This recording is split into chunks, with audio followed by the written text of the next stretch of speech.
नमस्कार दोस्तों, स्वागत है आपका जीके विद मितेश सर में। जो आरबीआई के क्लास 6 है उसमें जो भूगोल है आज वो शुरू कर रहे हैं। आइए देखिए, जो ग्लोब है बिल्कुल कम शॉर्ट टाइम में आपको बता रहे हैं। देखिए, जो ग्लोब है उसके बारे में जानते हैं। मान लीजिए ये ग्लोब है, तो पृथ्वी दोनों तरफ से ध्रुव पर थोड़ी चपटी है, यहाँ पर चपटी है और यहाँ पर चपटी है। मध्य भाग से उभरी हुई ये देखिए, मध्य भाग से, ठीक है। और इस तरह की आकृति को भूभाग कहते हैं या पृथ्वी आकार कहते हैं या जियोइड कहते हैं, ठीक है। भूभाग, पृथ्वी आकार या जियोइड कहते हैं। पृथ्वी का जो भूमध्यवर्ती व्यास है ये है 12,756 किलोमीटर, ठीक है। और जब ध्रुवीय व्यास है ये है 12,714 किलोमीटर। इन दोनों में अंतर है 43 किलोमीटर, यानी कि जो व्यास है वो ध्रुवीय व्यास से अधिक है, 43 किलोमीटर अधिक है। आगे देखते हैं। पृथ्वी का अपने अक्ष पर लट्टू की तरह घूमने के कारण लगने वाले बल केंद्र प्रसारक केंद्र से दूर धकेलने वाला बल कहलाता है। पृथ्वी का अपने अक्ष पर लट्टू की तरह घूमने के कारण लगने वाले जो बल है वो बल केंद्र प्रसारक केंद्र से दूर धकेलने वाला बल कहलाता है। एक चीज़ देखिए, इसमें जो परिधि है और जो भूमध्यवर्ती व्यास है वो देखिए। एक चीज़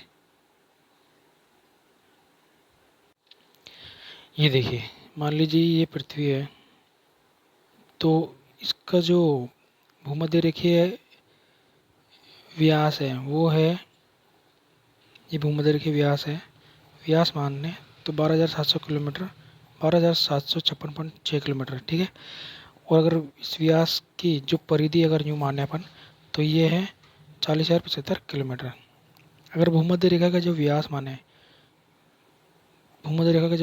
तो वो है 12,700 किलोमीटर। और अगर इसकी परिधि माने पूरा घुमा दे इसको, तो वो 40,008 किलोमीटर, ठीक है। पृथ्वी अपने अक्ष पर पश्चिम से पूर्व की ओर घूमती है। ये मान लीजिए पृथ्वी है, तो ये यूँ घूमेगी, ठीक है। पश्चिम है, ये पूर्व है, तो यूँ घूमेगी। पृथ्वी का अक्ष अपने परिक्रमा तल से 66.5 डिग्री का कोण बनाता है। यानी कि जो बात करें तो ये पृथ्वी है, इतनी झुकी हुई है, तो यहाँ से अपन मानते हैं 0 डिग्री है, तो ये 66.5 डिग्री का कोण बनाता है, ठीक है। ये पृथ्वी है, ये इतनी ये पृथ्वी है, इतनी झुकी हुई है, तो ये 66.5 डिग्री का कोण बनाती है, ठीक है। उत्तर दक्षिण में विभाजन की दृष्टि से 180 अक्षांश होते हैं। ये आरबीसी किताब में दिया हुआ है, ठीक है, क्लास 6 की किताब में। वैसे 180 प्लस एक भूमध्य रेखा भी होती है, तो उसको मानते हैं 181, लेकिन इसमें 180 दे रखे हैं। देखिए, जो कर्क रेखा से आर्कटिक वृत्त है 66.5 डिग्री उत्तर में, और मकर रेखा से अंटार्कटिक वृत्त है 66.5 डिग्री दक्षिण में। देखिए, आइए समझते एक चीज़ इसमें। देखिए, इसमें दे रखा है कर्क रेखा, ये कर्क रेखा है। इस कर्क रेखा से 66.5 डिग्री अगर यहाँ है, तो ये होती है अंटार्कटिक रेखा। और ये मकर रेखा से, ये मकर रेखा से 66.5 डिग्री होती है अंटार्कटिक रेखा, ठीक है। इसमें बता रखा है। और इसमें बता रखा 0 डिग्री देशांतर रेखा, ये 0 डिग्री देशांतर रेखा प्रधान मध्याह्न रेखा को कहते हैं। मान लीजिए ये ग्लोब है, ये भूमध्य रेखा है और ये 0 डिग्री देशांतर रेखा है, तो 0 डिग्री देशांतर रेखा को प्रधान रेखा भी कहते हैं। इसमें देर का देशांतर कुल 360 होते हैं, बिल्कुल 360 होते हैं। देखिए, 0 है, यहाँ से पूरा घूम गए तो 180 हो जाते हैं, वो होते हैं अंतर्राष्ट्रीय तिथि रेखा। और वहाँ से पूरे यहाँ घूम गए तो 180 होते हैं, तो होते 360, ठीक है। तो 380, 180 और 180, 360 अक्षांश। आगे बढ़ते हैं। देखिए, देश के जो मानक समय की बात करें तो 82.5 डिग्री पूर्वी देशांतर से माना जाता है, ठीक है। कैसे, देखिए, मान लीजिए भारत है, ये भारत के जो बिल्कुल मध्य में से निकलती हुई है अक्षांश रेखा है। इसका विस्तार इतना है, तो इसके जो मध्य में है, वो जो मध्य में बिल्कुल, तो जो मध्य में निकलता है यहाँ, वो मध्य में निकलता है इलाहाबाद। और उसके जो वो है कौन से देशांतर पे है, वो 82.82 डिग्री पे। तो पूरे देश का जो है वो एक 82.82 डिग्री ही माना जाता है इस समय। यहाँ से लेकर के अरुणाचल प्रदेश के यहाँ से लेकर के जैसलमेर तक यहाँ का 2 घंटे का अंतर है। तो 2 घंटे का अंतर पूरे अलग अलग नहीं हो, टाइम भी रखने के लिए 82.82 डिग्री में रखा गया है। अब बात करते हो देश का जो मानक समय है वो 82.82 डिग्री पूर्वी देशांतर से माना गया है। अब किसी भी देश है जैसे पूर्व पश्चिम विस्तार ज़्यादा अगर उसका अधिक है तो उसका मानक समय अधिक होता है। जैसे रूस है, अमेरिका है, कनाडा, ऑस्ट्रेलिया है, इनमें जो मानक समय वो अधिक है। ठीक है, रूस है, अमेरिका है, ऑस्ट्रेलिया है, कनाडा है, इनमें मानक समय इनका अधिक है। 180 पूर्वी देशांतर और 180 डिग्री पश्चिमी देशांतर रेखा एक ही होती है, अंतर्राष्ट्रीय तिथि रेखा होती है। मैंने आपको बताया था 180 डिग्री आप यूँ घूमें, ये 180 डिग्री यूँ घूमें, तो जो आएगी पीछे वो आएगी अंतर्राष्ट्रीय तिथि रेखा। एक दिन 24 घंटे का होता है, इसे सौर दिवस कहलाता है। ठीक है, वो व्रत जो दिन रात को विभाजित करता है प्रदीप व्रत या प्रकाश व्रत कहलाता है। मान लीजिए यहाँ तो और ये दिन और यहाँ और ये रात, तो दोनों के बीच का जो प्रदीप व्रत है वो कहलाता है प्रकाश व्रत। दोनों को जो विभाजित करने वाला जो व्रत है वो कहलाता है प्रदीप व्रत या प्रकाश व्रत। ठीक है, जो फरवरी का महीना होता है वो कभी कभी 28 या 29 दिन होता है, और जो लीप वर्ष होता है वह साल, वह उसको बोलते हैं अधिसाल। जैसे 29वां दिन आता है फरवरी का, उसको बोलते हैं अधिवर्ष या लीप वर्ष। ठीक है, हर 4 साल में एक बार आता है। पृथ्वी अपने अक्ष पर 23.5 डिग्री का कोण बनाए हुए है, झुकी हुई है। ये पृथ्वी है, ये पृथ्वी है,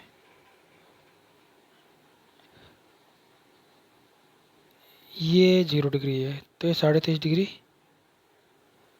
झुकी हुई है। ठीक है, 21 मार्च को दिन रात बराबर होते हैं। 21 मार्च को दिन रात बराबर होते हैं। सूर्य की सीधी किरणें पृथ्वी पर पड़ती है। मान लीजिए ये है, ये तो कर्क रेखा है, ये मकर रेखा है और ये भूमध्य रेखा है। तो 21 जून को सूर्य की जो सीधी रेखा कर्क रेखा पर पड़ती है, उसके बाद में टाइम बीतता है तो 23 सितंबर को भूमध्य रेखा पर आ जाती है। ठीक है, उससे आगे चलती तो 22 दिसंबर को मकर रेखा पर पड़ती है, तो गर्मी होने लग जाती है। ठीक है, फिर 22 दिसंबर के बाद में फिर 21 मार्च को भूमध्य रेखा पर आएगी। 21 मार्च के बाद में फिर 21 जून को कर्क रेखा पर आएगी। अगर उत्तर में सूर्य की रेखा जाने वाली है तो उत्तरी विषुव बोल देंगे इसको। देखिए मेरी बात सुनिए, इसमें जैसे बता रखा है, सॉरी इसमें जैसे दे रखा है भूमध्य रेखा है, अगर उत्तर में जाने वाली है तो उत्तरी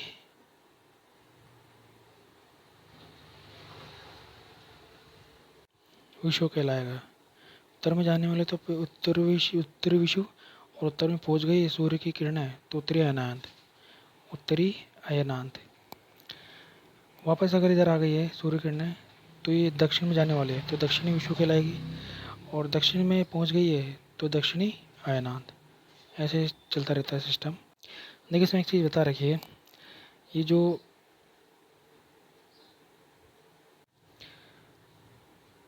जो सूर्य होता है, देखिए ये मान लीजिए सूर्य है और ये पृथ्वी है, ये पास में है, ये पृथ्वी दूर है। ये तो सूर्य के पास में है और ये सूर्य के दूर है। तो जब पृथ्वी सूर्य के सबसे पास में होती है और सूर्य के सबसे दूर में होती है तो उनके बीच में बिल्कुल एक रेखा होती है, एक रेखा बनती है काल्पनिक रेखा, उसको बोलते हैं। तो उनके बीच में एक रेखा बनती है एप्साइड रेखा। ठीक है, ये देखिए इसमें दे रखा है, ये सूर्य है, ये पृथ्वी है, जो पृथ्वी सबसे पास में है तो उसको बोलते हैं उपसौर। उपसौर से मान लीजिए अगर ये उप है तो इसको ज कर दीजिए 3 जनवरी। ठीक है, उपसौर बोलते हैं, उपसौर उपसौर, तो उसको पे को ज कर दीजिए और ये जनवरी कर दीजिए, तो 3 जनवरी को ऑफशोर होती है, और जो दूर होती है पृथ्वी सूर्य से वो होती है 4 जुलाई को। ठीक है, 3 जनवरी 4 जुलाई, 3 जनवरी 4 जुलाई, ऑफशोर 3 जनवरी और अपशोर 4 जुलाई। अपशोर सूर्य से बिल्कुल नज़दीक, सूर्य के बिल्कुल नज़दीक, और अपशोर सूर्य से बिल्कुल दूर।